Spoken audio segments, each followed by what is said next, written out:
tozali banjolo na yo oyo opesaka biso misala ya kosepelisa yo kasi bolembu etondi kati na biso yo nzambe wa biso longolela biso bolembu wana mpo ete ezali misala ya satana mpona kobebisa misala na yo tata molimo santo ndenge obongolaka ndika kopola na 1910 nguya wana kino lelo oyo ezali epai na yo obongola ba oyo odefaka na moyini satana opesa biso boyambi po ete tosalela mposa na yo kimia ekota okati ya chorale dirigeant pe okati ya lingomba na yo ndenge ozali kotinda biso na mukanda mwa Yakobo chapitre 4 verset 17 tokanga monoko te mpo na kombo na yo pe misalami ya yo tosengi loyembo na chorale dirigeant.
Pambola,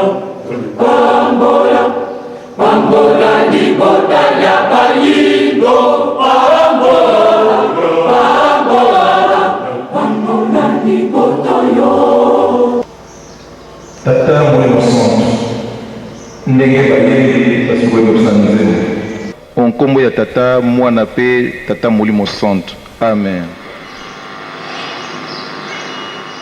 Sawa, tutelamina mpasi bana bakukaisa.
Na kombo ya Tata Mwana pe Tata Molimo Santo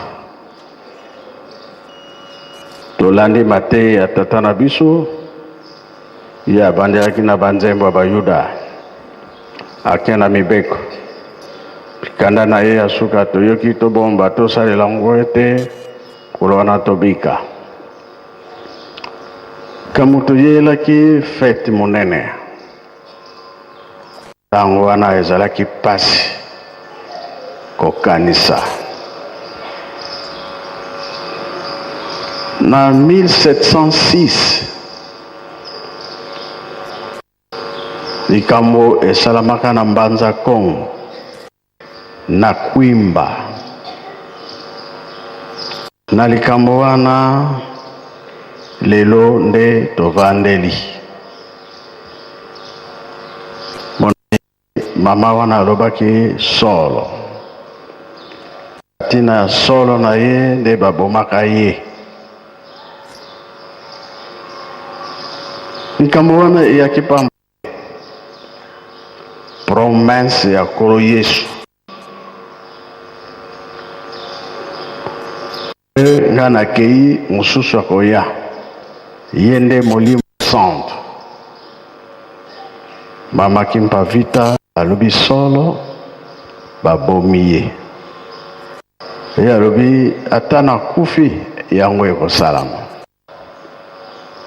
Le 12 septembre 1887 Tata Molimo Santo ayekati na biso mokili ningani pamba te maloba ya Nkolo eyokani. 1910 étoile emonani na Afrique bakolo balobi ke likambo oyo ememaka bokonzi ya Nzambe. Na 1914 guerre ebandi mpona nini oyo elobaki Nkolo Yesu. Tata Molimo Santo aboti mwana liboso kisolokele oyo elobamaka sikoyo emonani bitumba eyaka te eye kambo bakoko batata bamama baza kolanda koya ya Molimo Santo mbotama ya Nzambe ya liboso na 1914 elandi nini na 1916 dialungana oyo Nkolo Yesu alobaki koya na ye mbala mibale na mokili kambo wana bazoya epa nani kaka na biso libondele ya Nkolo Yesu asengi na tata na ye bokonzi ya likolo eya ekita na awa na se. Toloba tozali bana mapamboli esili te na 1918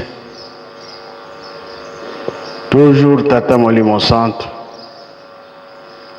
aboti mwana tata adi angenda kuntima oyo ezali ke bango misato baye kati na biso. Kamo tata Nzambe fo elakisa bokasi, soki bokasi ezali te ezali apamba. Kolo Yesu kuna na Bayuda lakisaki bokasi na ye. Yuda teki ye, Yuda sikoyo alakisike ye wana place bakangelaki ye Pierre Petro akati litoi. Réponse kolo Yesu toye pona bitumba te.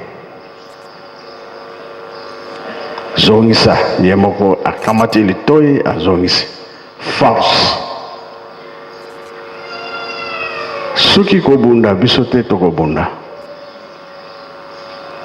toye pona bitumba te. Nde moko tata Simon Kimbangu 21 bakangi ye bamemi na Mbanza Ngungu.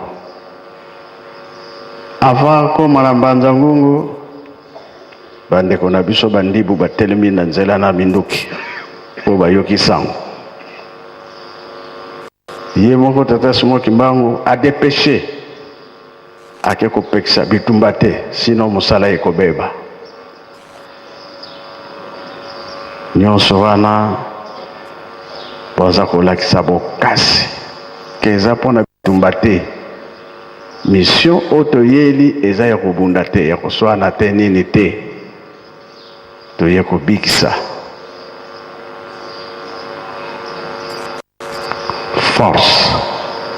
Pe ba force ya liboso balakisaki kolakise te baza bato ya ndenge mosusu. Kuna na Bayuda kolo Yesu aza kokende mingi epai ya Lazare. Lazare azalaki na ndeko na ye ya mwasi. Sikawa Lazare abeli, ndeko na ye alobi sengeli nkolo aya kobikisa ye. Aye te, Lazare akufi. Asali 3 jours après kolo Yesu aye. Ndeko aleli, soki yo ozalaka ndeko na nga nde akufi te. Kolo Yesu alandaki likambo te alobi sikoyo otie ye wapi? Osito tie na libulu na libanga kuna tokende si abebi 3 jours nzoto wana eza susu malamu te. Kolo ya insiste bakei alobi longola libanga. Balongole libanga, tomboli loboko likolo, abengi ye 3 fois. Lazare ye wana abimi mutu ya kopola. Force tala na mokili nani mutu wa 3 jours azongisi ye bomoi. Awa na nkamba mama Dina auti na tumba 3 jours anzela to abebi apoli. Tata Simon Kimbangu azongisi. Nani azongisaka? Mutu se akufi apoli apesi ye lisusu bomoi na mokili mibale kaka. Batu bakufi balamusi bango. Likambo eza toza kolanda nde mutu. Ye Simon Kimbangu azali nani? Likambo te. Yo mutu yebi ntina likambo. Po tuza kende makambo ezali. Ndenge nkolo alobaka ete oyo eza na Bible. makambo ibote yango bana na bino. Bana na bino bate ya bana na bango kaka bongo na bongo. Boko yoka boko makambo ebele kasi oya nkolo Yesu oya tata Simon Kimbangu ya boko landa. Mokili ekoningana pasi ekozala boso alobelaka yango kolo Yesu. Tata Simon Kimbangu aye kolobela yango bamvwala misato. Lelo oyo toza na kati ya mpasi omona kona ekwei bitumba ezali kuna. Okomona ke bokoyoka kuna mai matondi mbula ebeti kuna sanva bamboka ekoti kati na mai. Kuna bokoyoka tremblement mabele ezali koningana. Oyeba kete tokomi na suka ekeke ya mine. Kuna Nzambe nde akobimisa force na ye kelaki yango batata na bakoko na biso oyo nyonso ezali mutu na mutu azala na mayele kobima tashe ya mabe te epai ya tata Nzambe liboso ya tata Nzambe.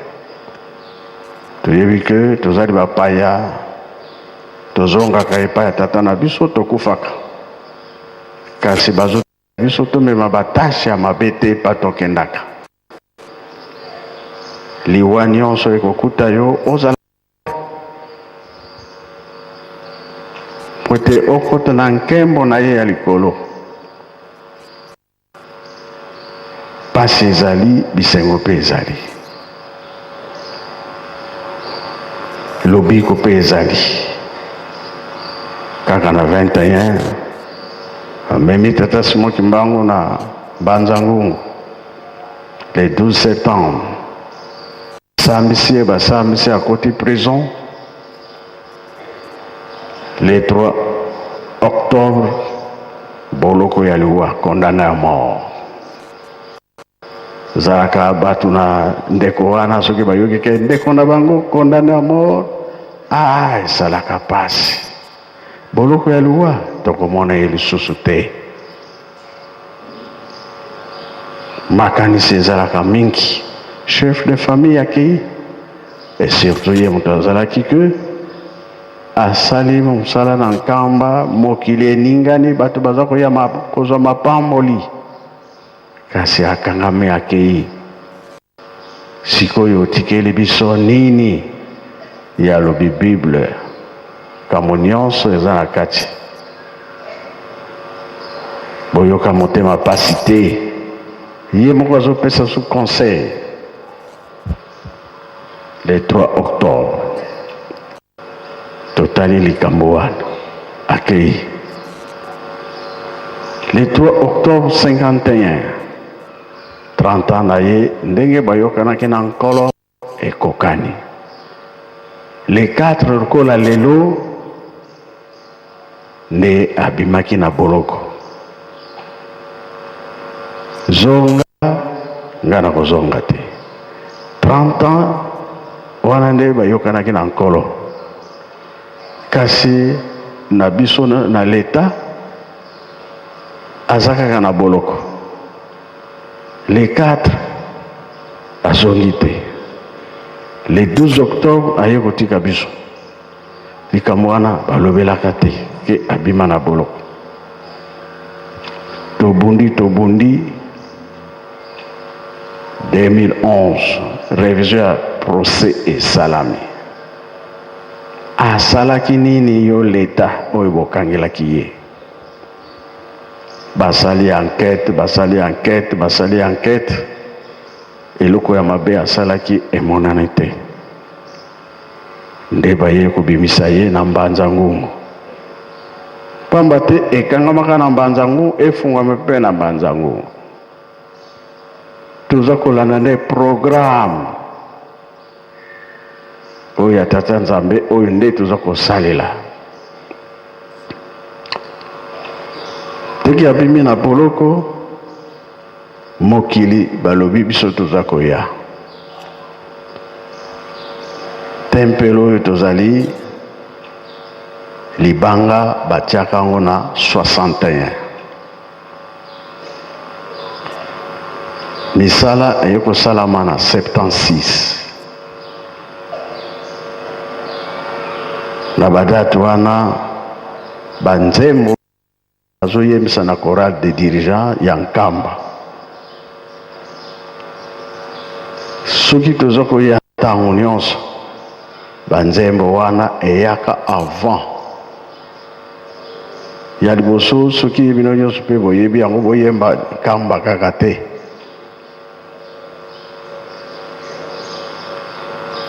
oyo ya liboso tokokumisa Simon Kimbangu oyo ezwama na Kisangani oyo napesaka mingi soki bozali oyembi ya mibale tokendeni na mboka nkamba Yerusalemu mpona nini makambo botongi toza nango depuis 76 banzembo mibale ya Kisangani so opesinga banzembo wana nga nalobi matei na ngai ezwi esika parce que nani ayebaka ke tokoya kotonga ndako oyo na 76 bien tokotonga Yerusalemu. Donc chorale des dirigeants kaka lobi nalobaki na bino naza na esengo oyo bakangelaka biso na 4400 ans bowumbu ya poso mwindo pamba te likambo babombaka yango babatelaka yango likambo kobatela famille ezalaka makasi soki bobosani bokoko ya famille na bino bobungi nzela kobatela nde eleki biso nde toza kobatela likambo na biso oyo ya tata Simon Kimbangu pamba te doctrine tozokende maleme likambo ya doctrine na ntango ya nkolo Yesu ewumelaka 3 siècles mobimba 300 ans et 25 ans nde likambo ye kobima les dirigeants soki boza pre tuta nzembo ntina nini tozoyela na nkamba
Kembo,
Zambe wa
kotambola komona yango te.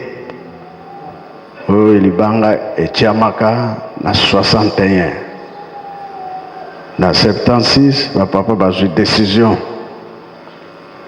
tolandi banzembo mibale mpoka ya elaka kamba Yerusalemi totonga mingi ezalaka mbongo ekende nkamba eleki mingi ndambo etikala makambo nyonso ekomi kaka nkamba bisika nyonso tovandi ezala Congo Brazza, RDC, Angola, bakoko na biso batata na biso bakangamaka po soki ezali mboka ya ndako ya elaka tempelo oyo na makanisi ya kokanisa 37 000 familles totongi yango mpona bango makanisi ya 37 000 familles kati tempelo nde elaka ekokanaki banani basali yango biso moko ete mosusu te mokili mosusu te biso moko totongi yango na maboko kobanda na fondation ti likolo kosimba na maboko pasi ya bakoko na biso mpona kokanisa soki bapesi programe ya nkamba kodute te makambo nyonso ndenge elekaka toyokaka na biso me tokolobaka te mutu na mutu abongisa na ndenge na ye yo moto opesi mbongo etali yo lisusu te me oyo bazwi programe mosusu ke mbongo ye na nkamba te ye moko na nzambe na ye biso mpe tokotuna te tosala molende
Landa Mungu kazi kwamba kusaka kona mvivu nina ngomba kunisaba mboga ya mjini na ngemo na babati waki mao ngeme sabadi mtambi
zoazi.